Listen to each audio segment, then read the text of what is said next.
नमस्कार मित्रों, मैं हूं आपका दोस्त आयतन आजा इंस्पायर्ड टू हिंदी से। और ये है एनवीडिया का GeForce RTX 3060 और हमारे पास है गीगाबाइट का गेमिंग OC 12G मॉडल। तो भाई सबसे पहले करते हैं अनबॉक्सिंग और देखते हैं बॉक्स के अंदर आपको क्या क्या मिलता है। तो भाई ये जो मॉडल है, इनका 3 फैंस वाला मॉडल है। इसका एक शायद से सस्ता 2 फैंस वाला भी मॉडल हो, बट ये विंड फोर्स डिज़ाइन के साथ आता है। 8GB फ्यूजन 2.0 को सपोर्ट करता है। 12GB GDDR6 मेमोरी है इसके अंदर।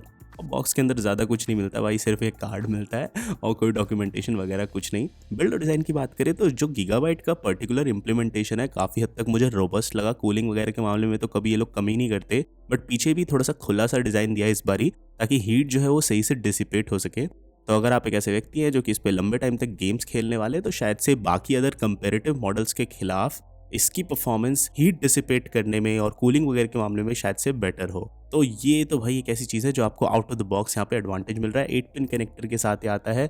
2 HDMI पोर्ट इन्होंने दे रखे हैं इसमें और 2 डिस्प्ले पोर्ट दे रखे हैं। तो कनेक्टिविटी के मामले में भी इन्होंने यहाँ पे कोई कमी वगैरह नहीं करी है। बैक पे जो मेटालिक प्लेट दे रखी है वो काफ़ी हद तक सही हीट डिसिपेट करने में मदद करती है और लुक और फील भी सही अच्छी मेंटेन रखती है। हमारा टेस्ट बेंच जो था उस पर हमारे पास था AMD Ryzen 7 3700X processor, 16GB DDR4 memory, सब कुछ प्रॉपरली सेट। बढ़िया वाला अपने पास मदरबोर्ड था B550 Pro वाला। काफ़ी हद तक मतलब सब कुछ सही था। केस वगैरह तो आपने देख ही लिया, इतना सुंदर सा हमने लगा रखा है। एंड उससे खैर परफॉर्मेंस पे तो कोई फ़र्क नहीं पड़ता। काफ़ी हद तक एयर कूल्ड था, AC वगैरह चला हुआ था। एंड जो GeForce RTX 3060 है उसके बारे में कुछ बातें जानना बहुत ज़रूरी है। ये लेटेस्ट एम्पेयर आर्किटेक्चर पे बेस्ड है, 8 नैनोमीटर प्रोसेस पे, और आपको GDDR6 मेमोरी मिल रही है। कूडा कोर्स जो है वो काफ़ी हद तक बढ़े हुए हैं प्रीवियस जनरेशन के मुकाबले, बट कहीं कहीं पे बस विड्थ वगैरह थोड़ी बहुत कम है। तो ये सब वो चीज़ें जो भविष्य में आपके बाइंग डिसीजन वगैरह को इफेक्ट कर सकती हैं। 3584 इसमें कूडा कोर्स है। 1837 मेगाहर्ट्ज कोर क्लॉक है। रेफरेंस कार्ड जो होता है इसका तो वैसे भी फाउंडर्स एडिशन आएगा नहीं, बट उसका वैसे कम होता है। 2060 के मुकाबले इसके शेडर टी फ्लॉप्स बढ़ा दिए गए हैं, रे ट्रेसिंग टी फ्लॉप्स बढ़ा दी गई। काफ़ी हद तक बड़ी सारी चीज़ें बढ़ चुकी हैं। और वहीं आप कंपैरिजन देख सकते हैं अपनी स्क्रीन पे कि थोड़ा बहुत कहीं के भी पावर कंजम्पशन जरूर बढ़ा है, बट काफ़ी सारी चीज़ें बढ़िया की गई हैं। और एनवीडिया ने अपना एक रिफ्लेक्स करके निकाली है चीज़, जिसकी वजह से आपको गेम्स वगैरह में काफ़ी हद तक लो लेटेंसी मिलेगी। बेंचमार्क स्कोर्स आप देखेंगे तो उसमें भी आपको ये नज़र आएगा कि कई बेंचमार्क्स में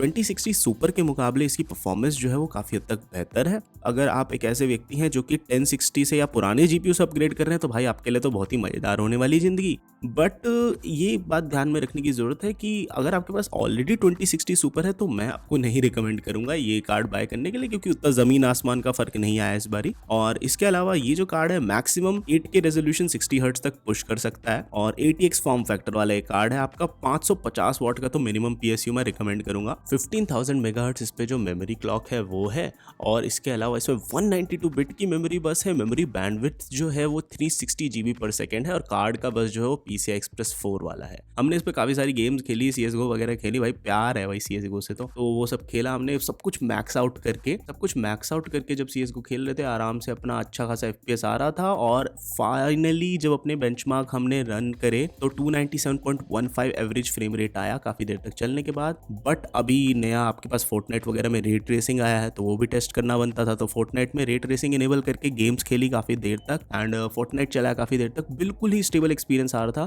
कहीं पे भी मतलब ऐसा नहीं लग रहा था कि फ्रेम ड्रॉप्स वगैरह है। और DLSS इनेबल्ड था ना इसमें परफॉर्मेंस मोड में, तो ये मैंने नोटिस करा फोर्टनाइट खेलते वक्त कि शुरुआत में थोड़ा बहुत कहीं पे लैग लग रहा था, बट एवरेज फ्रेम रेट जो थे वो बहुत ज़बरदस्त आ रहे थे, जैसे कि आप सामने ग्राफ में देख सकते हैं। इसके अलावा भाई डोटा वाले भी बहुत है दुनिया में। तो 1080p पे ये जो अपना मॉनिटर है 1080p 165 हर्ट्ज वाला मॉनिटर है। तो 1080p पे मैक्सिमम सेटिंग्स पे अपन लोगों ने डोटा भी खेला, एंड उसमें 120 to 125 FPS तक आ रहा था, सब कुछ मैक्स आउट करके। एंड उसके अलावा जैसे कि आप देख सकते हैं बहुत सारी गेम्स में रे ट्रेसिंग और DLSS इनेबल करके भी आराम से 60 FPS प्लस आ जाता है इस कार्ड पे, अगर आप 1080p पे खेल रहे हैं तो। Ray tracing plus 1080p DLSS के कॉम्बिनेशन के साथ सही काम करता है इस कार्ड पे। एंड फाइनली बात आती है कि भाई प्राइसिंग क्या होगी एंड आप ये खरीद पाओगे कि नहीं खरीद पाओगे। तो जैसे कि आप और मैं सब लोग जानते हैं, माइनिंग की वजह से कार्ड्स की दुनिया का तो भाई हाल बहुत ही बेकार वाला वाला हो रखा है।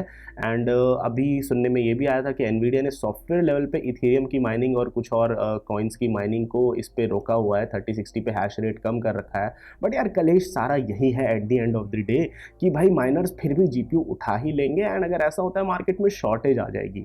अभी के लिए इसका प्राइसिंग जो है बड़ा ही एक वाइल्ड गेस के तौर पे चल रहा है, बिकॉज कई सारे सस्ते OEMs के मॉडल आएंगे 3060 के, वो शायद से 34 के 35K के करीब पे आएंगे, और 35 से लेके 40,000 के बीच में इस पर्टिकुलर कार्ड की प्राइसिंग पे जाने की आशंका है।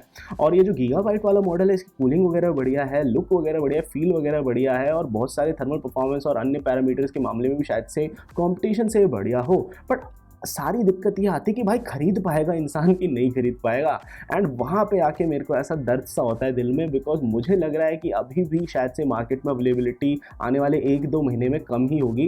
एंड अगर ऐसा होता है तो भाई पीसी बिल्ड बनाने वाले या कोई भी व्यक्ति को बहुत ही दिक्कत हो सकती है। एंड गेमर्स को तो स्पेशली इस बात का ध्यान रखना है कि भाई देखो, अगर OLX पे कोई बंदा ये कार्ड कम से कम 10-20 हज़ार एक्स्ट्रा में बेच रहा है तो उससे तो गलती से भी मत ले लेना, ठीक है। ऑफिशियल प्राइसिंग अगर मैं बोल रहा हूँ कि 40,000 तक जा सकती है मैक्सड आउट वर्जन के लिए भी, जो सबसे बढ़िया कूलिंग वाला वर्जन हो, तो उससे ज़्यादा तो भाई मत ही देना कहीं पे भी।